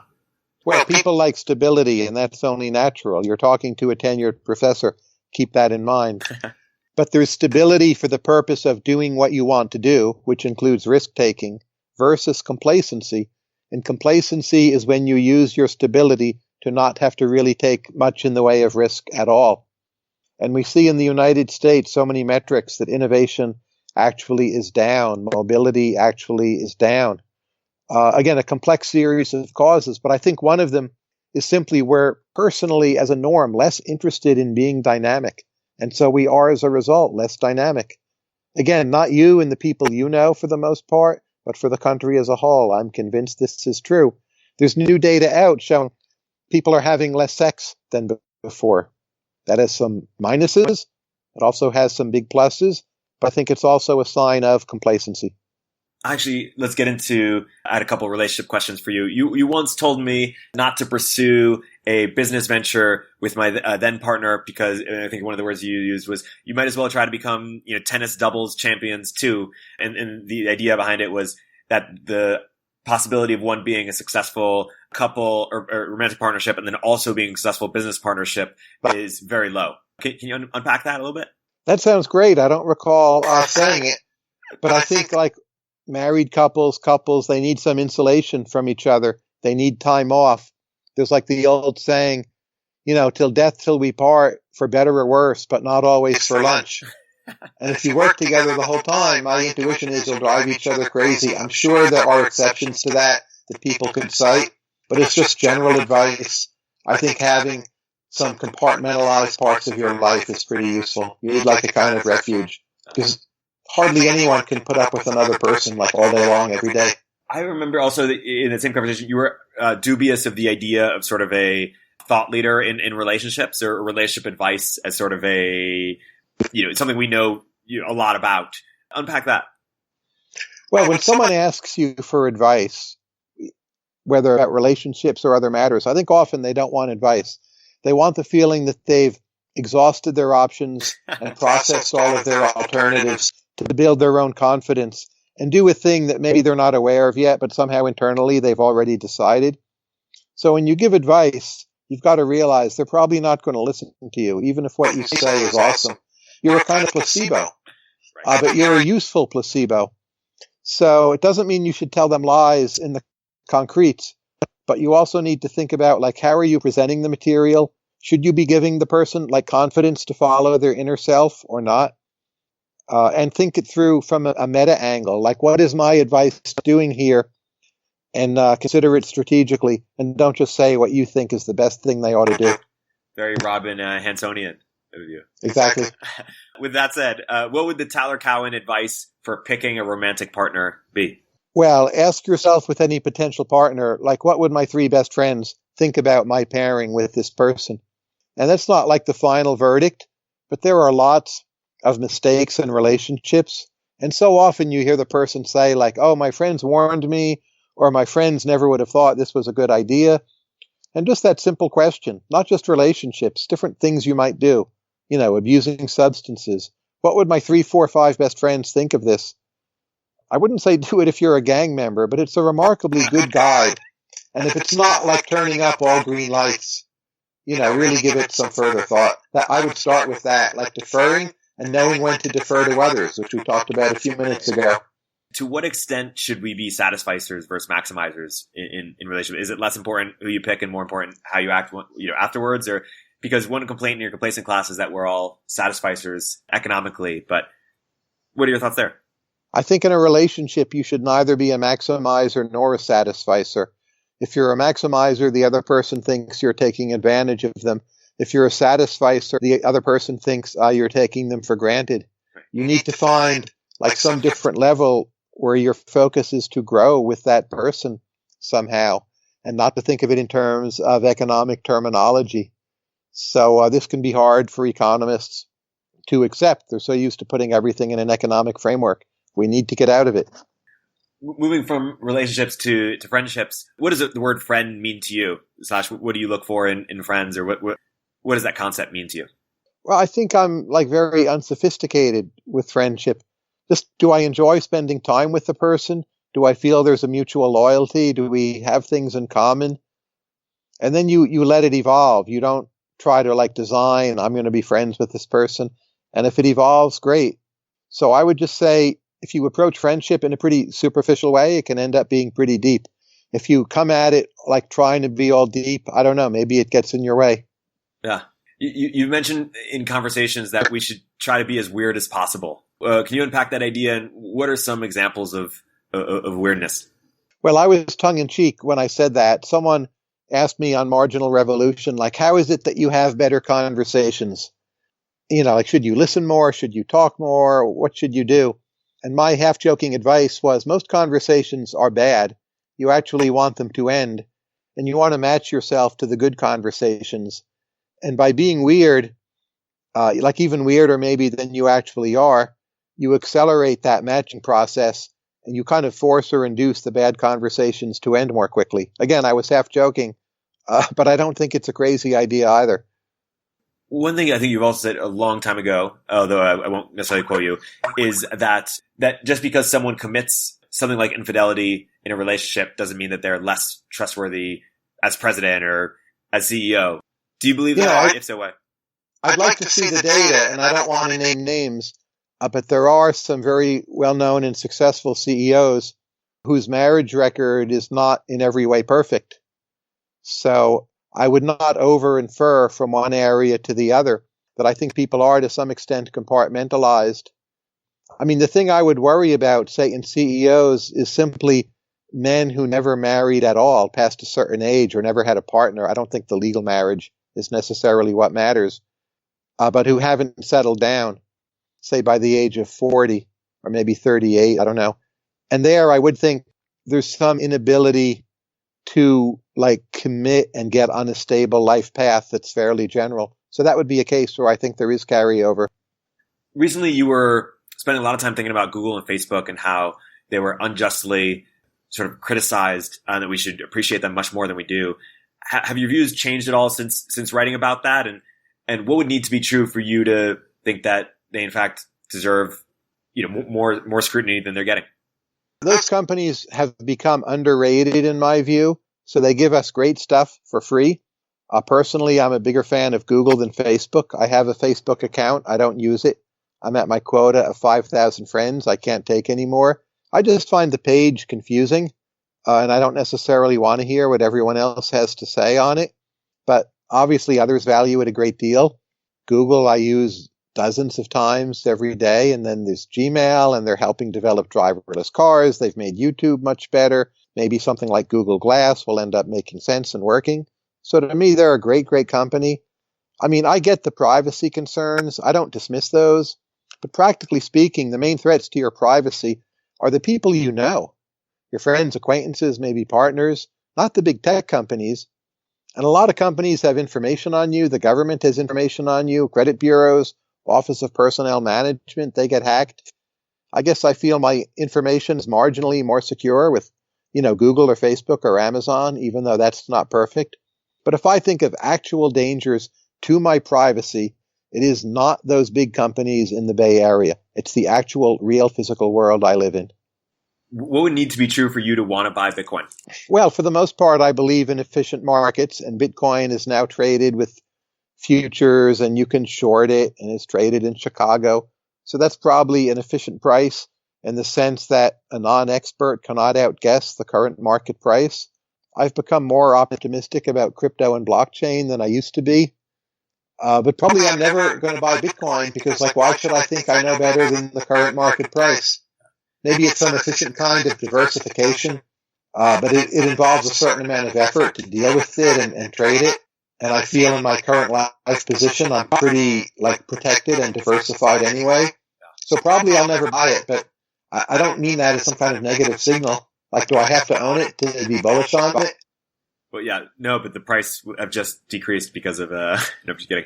What has led to the increase in belief in it?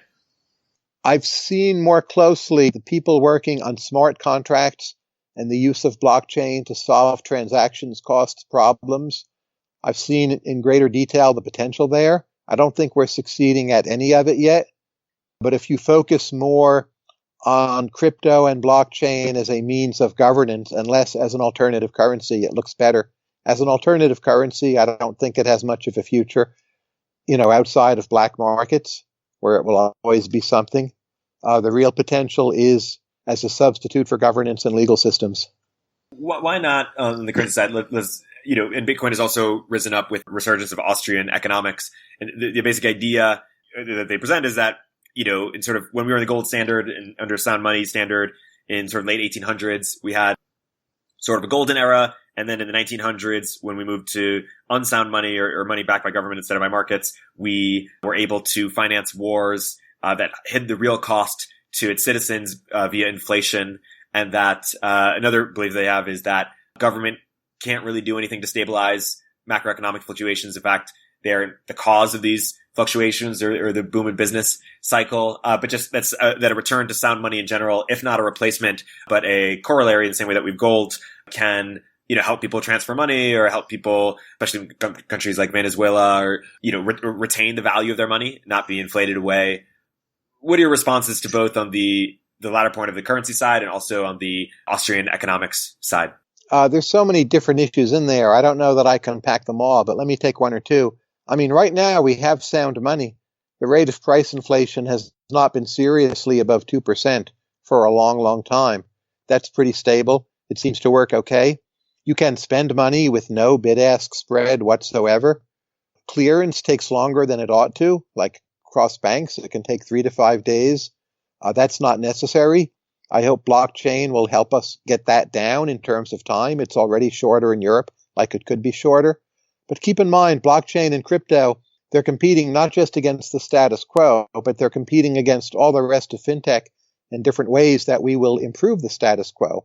I think it's obvious government can do some things to stabilize recessions, just like stop banks from failing and stop nominal purchasing power from plummeting, because nominal wages are somewhat rigid. That said, does government sometimes create boom and bust cycles? Of course it does. It can be like too loosey-goosey with credit, and then you get asset price bubbles, and then they collapse. So we should be more careful on that. Do people running the world's major central banks know that? Yes. Do they take great care to try to avoid it? Yes. Do they always get it right? No. But I think we actually have pretty good regimes with central banks, and really all of the world's serious countries, even a country like Mexico, which a few decades ago was considered a kind of joke for macro policy. Their central bank is awesomely good. They have smart people. They're trained at the best schools in the world. They work really hard trying to make the best decisions. It's one of the big advances in the world is how much better central banks have become. Right. Moving to economists more generally, what subjects are economists overconfident and their opinions should largely be ignored? And conversely, what subjects are economics' opinions greatly undervalued? Well, when you say opinions ignored, it depends whose other opinions you're going to take in their stead. I think it's perfectly fair to say economists have this relatively high status in the public policy world, and at the margin, we should listen more to historians and sociologists and some political scientists. I would agree with that. And we're paid way more than they are. We're much more likely to, say, have newspaper columns or whatever. And there's no good reason for that. That's a kind of institutional failure. But that said, there's not some systematic source of knowledge that does better than the economists. So you don't want the people on Main Street voting directly on all government decisions. So I would say on virtually everything, we should still listen to economists more than we do, in fact, even though within the sphere of expertise, non-economists should have higher relative status compared to economists. So right now, parts of the West are waging a war against experts. I find this worrying. Traditionally, I've been somewhat of an expert skeptic compared to other people, but I've never taken that too far. I've always thought, look, don't war too heavily against the experts. If you ever see a situation come along where other people really distrust the experts, that will scare the heck out of you, and you will regret you ever wished for that. And I think we're getting a bit of that today in politics in America with Brexit, other places in the world. Right. And the sort of question with experts is, in a world in which there are decreasing gatekeeper institutions, who determines who the experts are? Who evaluates the evaluators of who the experts are? And does it just boil down to who the most people like? Well, the experts evaluate themselves ultimately. I know that sounds weird and it can't possibly work, but you could ask about company boards of directors. Well, how do they get there? In an ultimate sense, these systems are self-replicating. I find it remarkable, actually, how meritocratic a lot of them are. Within economics, the people who are smartest at economics, they do tend to do much better. I think there are remarkably few, if any, just lost geniuses. Is there some person at a community college speaking the whole truth and not being listened to? I don't think so. I do think there's a problem. There are different filters that discourage women or certain kinds of minorities. And those people never get enough voices at the table. That to me is the main bias. And we're starting to work on that, but way, way behind. Immense progress is not imminent. But I think kind of within the voices we have, it's remarkably meritocratic. What's the most important economic result not widely operationalized by society yet? Congestion pricing. Almost all economists are for it. Rush hour pricing. Traffic is a huge problem. And when you look at what actually makes people miserable, it's these stressful commutes. And we know how to fix it. And there are places where we've done it and it's worked. Singapore, London, now Route 66, where I live outside of DC. It works. We should do it. We should do it almost everywhere. Hardly anyone wants to do it. Boo-hoo. In a world where information is, accessible via stuff like Martial Revolution, what is the role of the academy university? Well, academics should write wonderful papers so I can blog about them and tell the larger world. So their role is to work in the service of me and in essence be my underpaid servants because they, for whatever reason, didn't go out into the private sector. But I find policy relevant research, the word gets out. It ends up in Wonk blog at the Washington Post or in the New York Times or on the most widely read blogs. Again, I think it's striking how the system works pretty well with, again, these caveats about the pipeline problems. Should academia try to incentivize there being more radically, Tyler-shaped academics in the world? Should it do that? If so, how should we want it to do that? Well, it already does that to some extent. So I've done very, very well being this weird Tyler. And most people, don't even have the option of doing it. Maybe there'll only be a small number of people doing things like that. But precisely because so many other people are so specialized, there'll always be this decent return for the people who can squeak through the cracks and become the well-known generalist. So I don't know that we need some new subsidy. I'd like to see the world kind of be nicer to younger versions of me and more tolerant. I guess everyone feels that way about the thing they do. They want everyone else to be more supportive and tolerant of it. But I can wish for that too, right?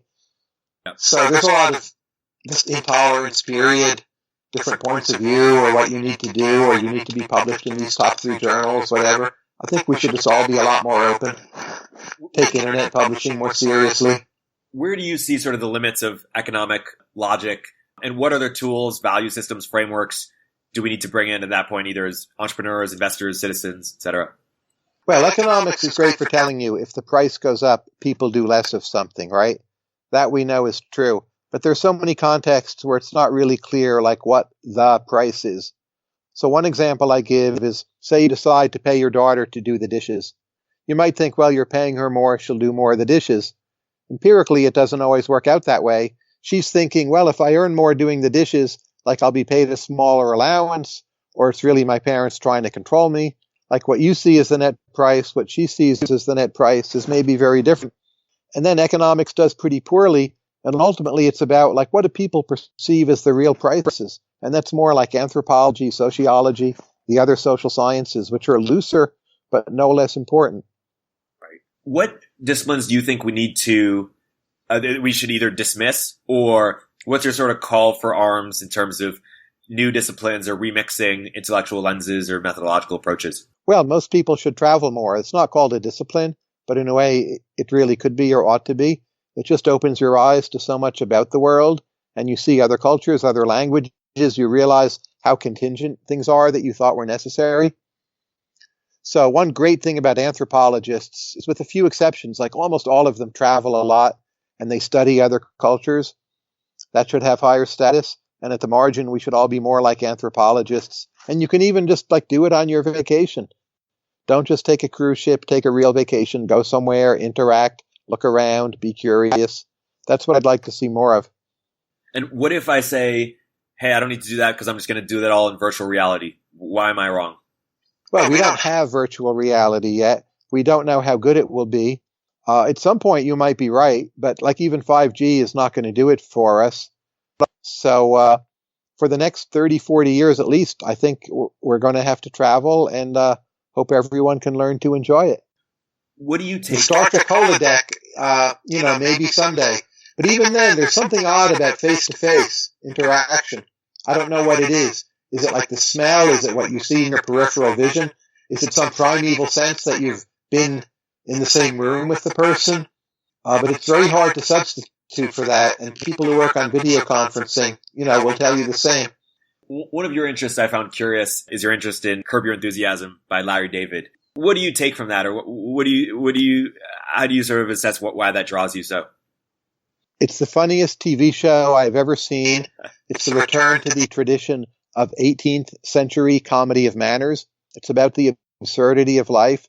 It's about what a wonderful and strange city Los Angeles is. It's about the entertainment business. It's about self-deception, human motivation, how people really enjoy their friends, how they lie to each other.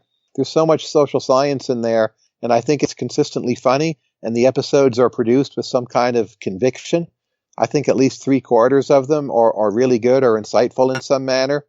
I've seen every one of them, some of them multiple times. I'm a big fan of the show. It's better than Seinfeld. It's like Seinfeld was a warm-up for that. You know, there's a sort of criticism out there of South Park that is just sort of utterly nihilistic in making fun of everything. And I wonder if that can also apply to Seinfeld or Larry David, or Curb Your Enthusiasm. How would you respond to that? Well, both South Park and Seinfeld and Curb Your Enthusiasm, I think of them as actually quite moralistic. They're making fun of things, but typically with a moral lesson, and you're preached something about good and evil, even though there's a cynicism on the surface so that it seems kind of cool. But I view them as barriers to moral relativism. And selfish behavior sometimes is portrayed in such a brutal light that it is a moral self-education to watch those programs. And South Park, it's like a vision, like what America really should be. And it's showing how the real America falls short. And I think it's quite actually naive and idealistic, not cynical at all. Huh. Naive in that it's too black and white, or? Yes, there's a sense of, well, there are all these characters and they seem like fools, but actually the show portrays America as this very positive thing, that these fools are building this wonderful society, and these loudmouth kids make fun of things, but they're going to grow up to be those kinds of fools in a way of their own. And that's quite clear from South Park itself. So to me, it's almost like oddly too patriotic, I would say. I know that's an odd reading of it, but... I want to play a game where I say a person, and I want you to tell me a sort of difference of opinion or fundamental assumption that you guys have that's different in terms of how you approach the world. And if I know you don't like to pass, but if nothing comes to mind, feel free to pass, because I have a few of these. I will try. Peter Thiel. I think Peter is more pessimistic than I am.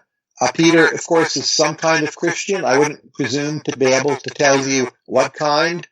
So there's a kind of standard against which sin is measured and the world is seen as fallen. And I wouldn't even say I disagree with Peter on those issues. I just think I'm more agnostic and more optimistic than Peter is overall.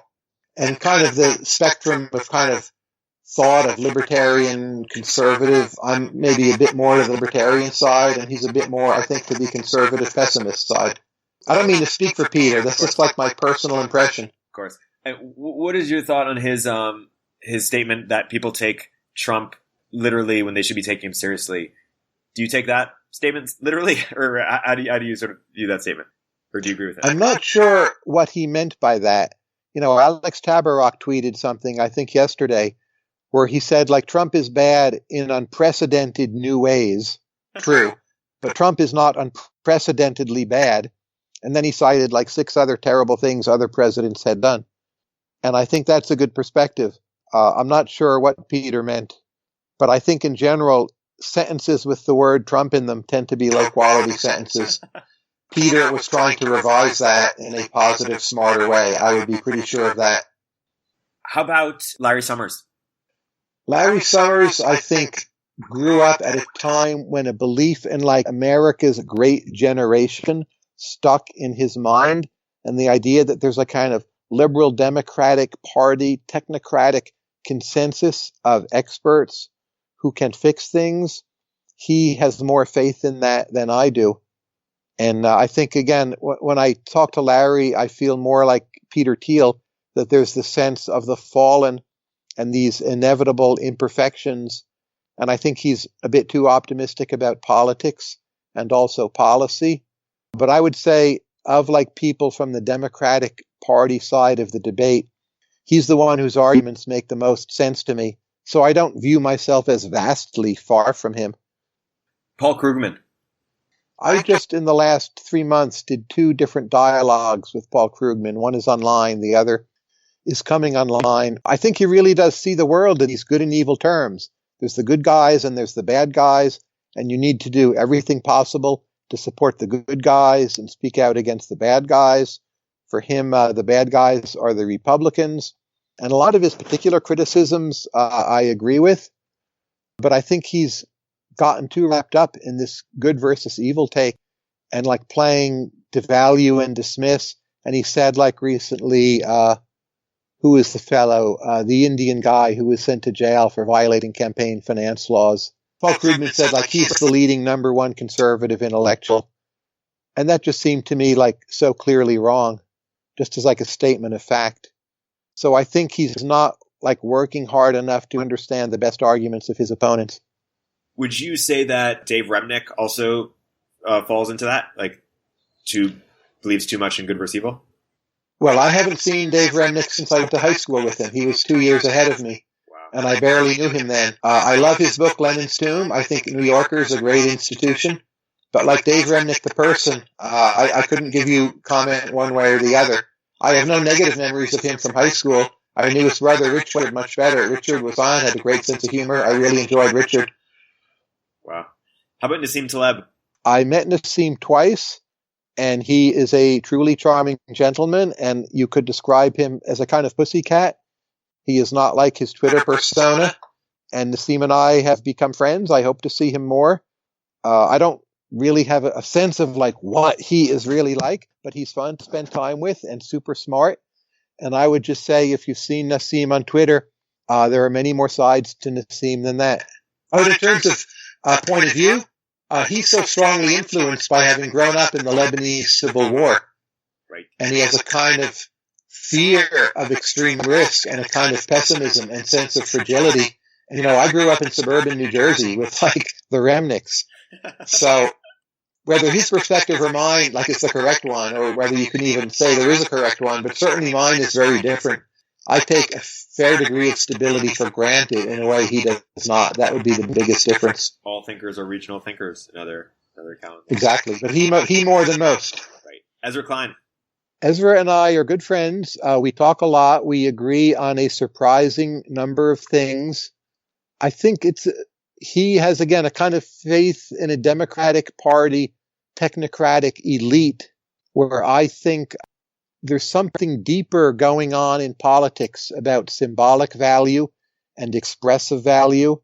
And I view progressivism as a kind of failed enterprise that is, by its very nature, violating what human beings really are, and that it can't work, and that it will backfire, and that it's no accident that Obama, who was super smart, led to Donald Trump. I don't think he sees it that way, and I do. Ayn Rand. I saw her speak once. I think I was maybe 16 years old. The talk was really boring. When I was young, probably 14 years old, I read her book, Capitalism, the Unknown Ideal, which I loved. It was also an inspiration for stubborn attachments. The idea that capitalist production was this fundamental source of good in the world and that it enabled creativity and self-expression, she expressed very eloquently, had a big impression on me. But that said, as a philosopher, I think she's wrong about most things.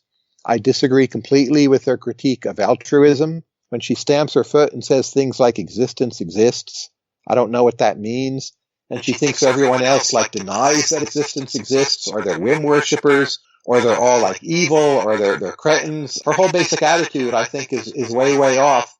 And she can be a kind of dangerous toxin in that way. But what's good in her is tremendous, and it's become undervalued.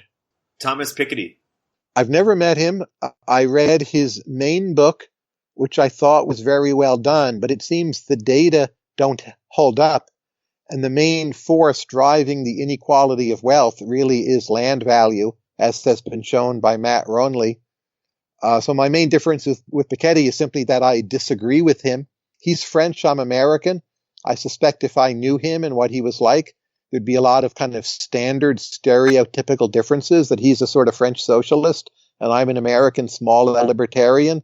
Fill in the boxes from that. Let it rip. Right. Is your belief that people should become less regional by traveling more, basically? Yes, like how regional is Piketty? I couldn't tell you. I think his book's a very French book. I would say that's a good thing overall. But like, can he think in the frameworks of other regions? Excellent question. I just don't know. David Brooks. David and I are good friends. When he and I meet, we always have what are, to me, some of my best conversations. I think I'm more free market than David. I think David is more of a communitarian, and he sees markets and communities as being in some kind of tension. I tend to see markets and communities as supporting each other more. But again, when I talk with David about things, he and I agree about way more things than we disagree. And I think just like our sense of where other people might go wrong, he and I agree like to an extraordinary extent. Derek Parfit. Derek Parfit was one of the great 20th century philosophers. Reading Reasons and Persons in 1984, a book I picked up by accident, by the way, in Harvard Bookstore, changed my life, changed my sense of like how a book could or should be written. I think Parfit was one of the world's great kind of monoglot thinkers. There was one kind of rational ethics philosophy coming from Henry Sidgwick that he perfected and devoted his entire life to in almost a monastic sort of way. And he was like more philosophical of a philosopher than anyone I've ever met. He was only in limited ways a generalist, and he didn't seem that interested in a lot of empirical questions. And I'm way more a generalist and trying to travel everywhere. He went to Venice and St. Petersburg many, many times, was into his photography, which I actually find quite beautiful and artistically important. But like he did his thing, and that was it, and he perfected it, and he was astonishing. To me, it's just like very, very sad that he's no longer walking on this earth. Steven Pinker. Steven, I don't really know. I did interview him once. I agree with him mostly about the world getting better, but I think he severely underrates the notion that wars are becoming more destructive as time passes. So it's true they're more rare, but you get World War I, that's terrible. World War II is worse. Well, what will World War III be like? We don't know, but it stops me from being as optimistic as Pinker is. And I worry a bit he's become besotted with this kind of mood, like optimism. And there's a lot of data in his book, but he seems to be getting a bit attached to the mood. On questions linguistic, I'm not sure I really have a formal opinion. I've read a lot of his work. I've enjoyed it. I love his early work on verbs. I think that's fascinating. That's actually my favorite Steven Pinker. And if you're a Pinker fan, I would say go back and read Pinker on verbs. Hardly anyone ever does these days. Kareem Abdul-Jabbar.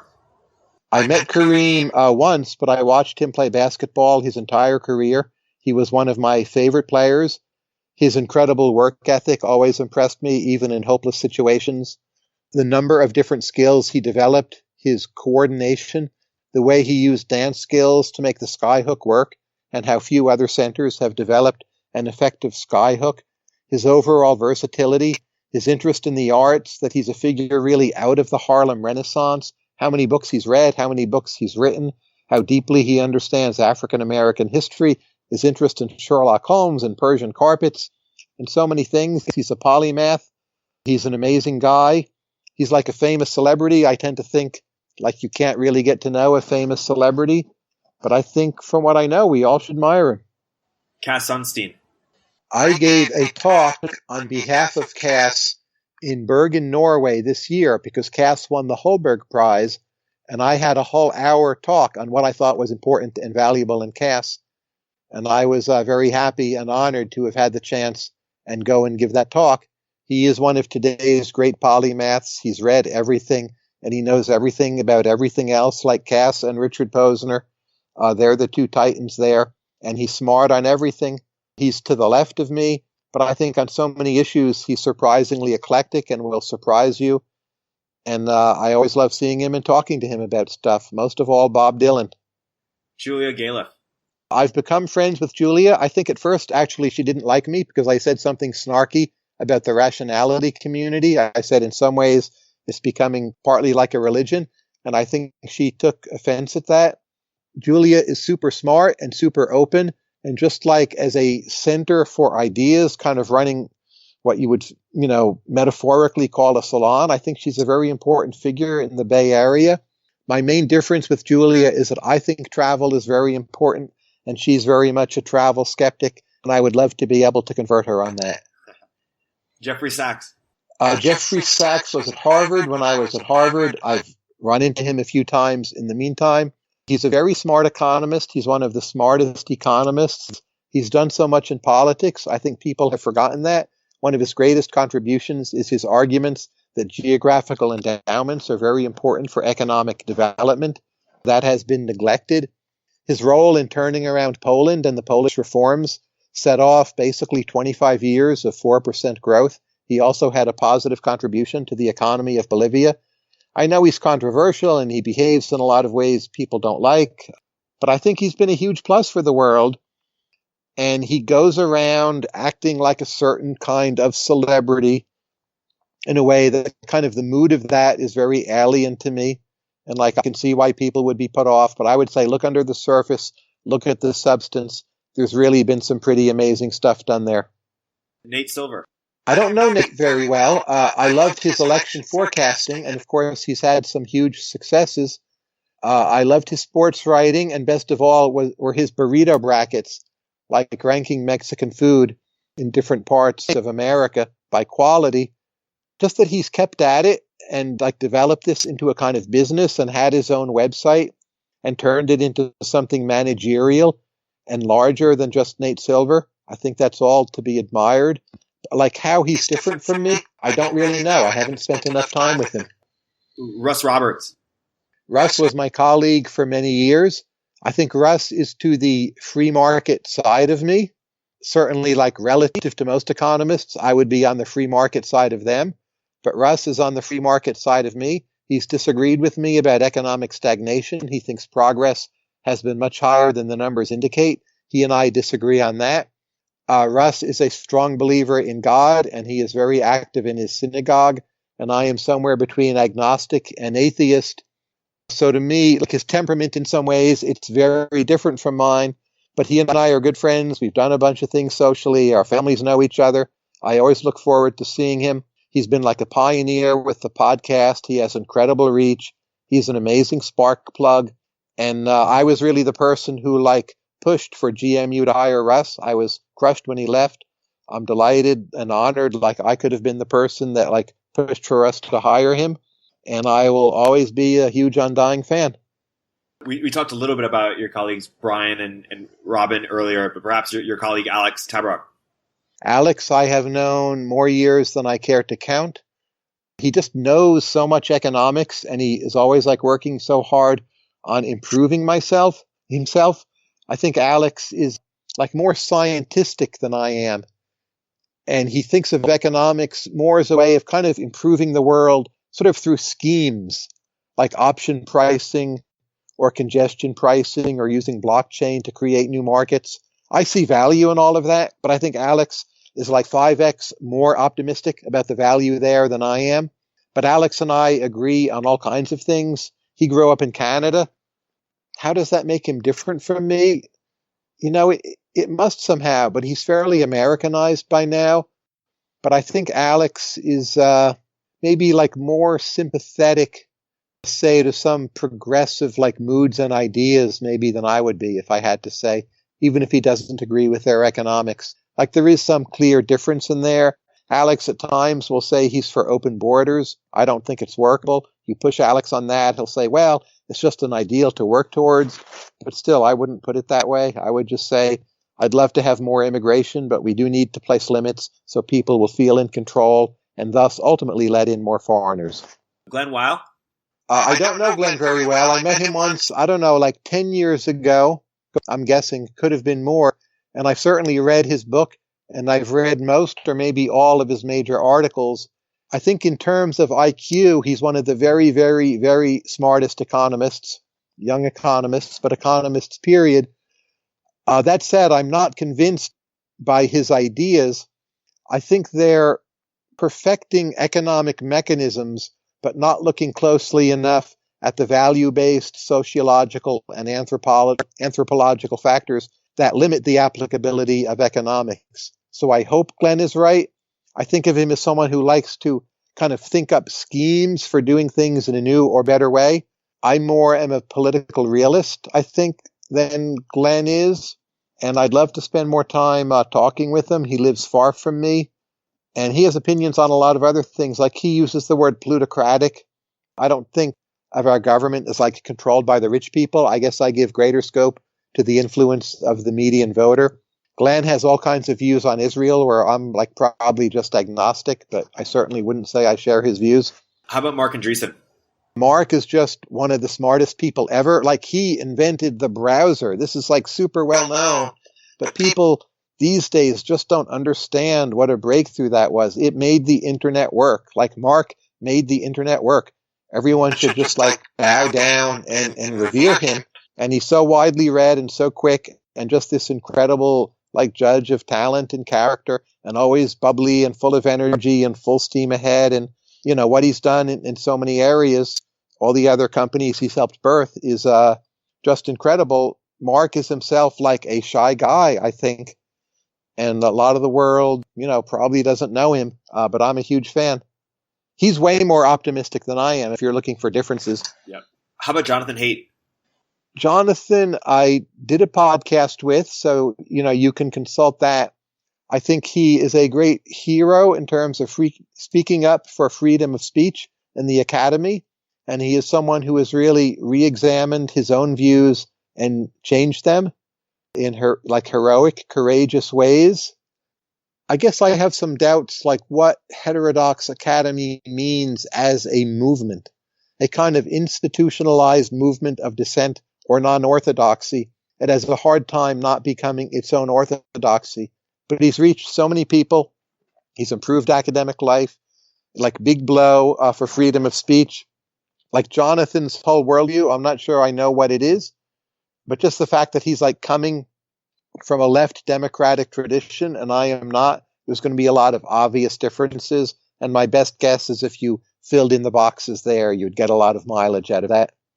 Even though I think he and I have probably converged on a large number of issues, but the direction you come from still matters for your attitude. That segues into a tribute to your podcast, which is so great listeners should listen to. The last game of overrated, underrated, the intellectual dark web. Well, there's so much of it I don't know. So I love Erik Weinstein, who I think is like one of the smartest humans on the planet, and I love talking with him and hearing ideas. But someone like Ben Shapiro, I've never read, I've never listened to. I mean, people have very strong opinions about him. It's like on my list to get to, but I can't say. So most of IDW, I just don't know. I know there's at least one component of it I love. In general, the idea of there being alternate sources of authority, information, opinion, you know, I think is great. I suspect if I dug into it, there'd be a lot I would find highly objectionable, but it's like way bigger than I am, I would say. Do you differ with Erik on anything worth mentioning? Well, Erik is a Bernie Sanders, or was a Bernie Sanders support, and that's a pretty big difference. So I think I differ with Erik on a lot of things, but I like how he thinks, and there's something about the pattern of how he thinks that resonates with me. Always like trying to push deeper on things and reconcile opposites, and that he and I have in common. What about Jordan Peterson? I've spent a few hours with Jordan Peterson. It's very hard to like break through Jordan Peterson and get to the real Jordan Peterson. When you do, that is really interesting. Like everyone either overrates or underrates him. There's no one who rates him properly. I think since most people don't see the real Jordan Peterson, they're probably underrating him. But like if someone thought he was overrated, I would get why they thought that. Like I see where that comes from. But he's a super smart guy, incredibly widely read, and his ability to like dig deep on either the macro or micro side on so many issues is astonishing. And there's really just a few people in the world who can do that, and he's one of them. Overrated, underrated, I feel like is one step removed from IDW, but Richard Dawkins. Well, I read The Selfish Gene when that sort of stuff was still new. Like a lot of people, it had a real influence on me. I'm not sure how well the book has held up. Maybe it's like overly naive Darwinism, but that's like a foggy memory speaking. His whole like crusade for atheism, I strongly disagree with. I don't believe in God myself, but it seems to me like the new atheists have become one of the worst religions, and there's a dogmatism there. We should be open to religion and study it and look for the positive, which is significant. So I'm not sure how he's rated, but his new atheism, I would just say I basically don't like. His initial work on biology I liked at the time, but haven't read for ages. He's a super important figure, highly influential. I've never met him. Are you in favor of or open to a godless religion in the future that promotes economic growth? Well, it's called stubborn attachments, I guess, but I don't want to call it godless. Right. It leaves room for God, and I think that's very important. Right. Underrated, overrated, modern therapy besides just someone to listen to you? I suppose I'm skeptical, but I've never really read the literature. So some people will insist that like cognitive behavioral therapy works, and they'll cite studies with data. I haven't read those papers with any care. I've pawed through some of them. I tend to worry, like, what's a placebo effect? Like, is it better than your clergyman or rabbi? Is it better than your friends? Is it better than just being religious? I don't know. I'm reluctant to speak where I'm not that well informed, but I would just say I lean toward the suspicious side. And the last question, again, a tribute to the Tyler Cowen Conversations with Tyler podcast. When you were doing your podcast, you've talked about, to me, how it's you're really trying to inspire other people to learn. So what is your production function for the podcast, and how can others be inspired to learn through it? My podcast, Conversations with Tyler, I pick the people I want to talk to and really don't think like, oh, how many downloads will this get? I don't even check that.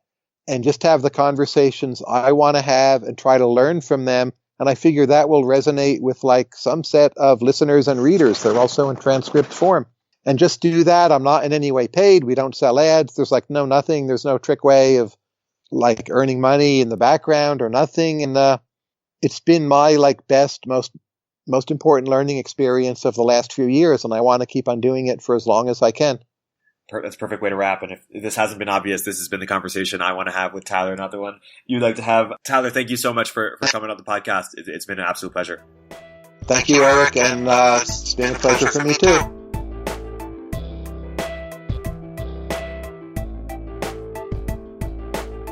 If you're an early stage entrepreneur, we'd love to hear from you. Please hit us up at villageglobal.vc/network catalyst.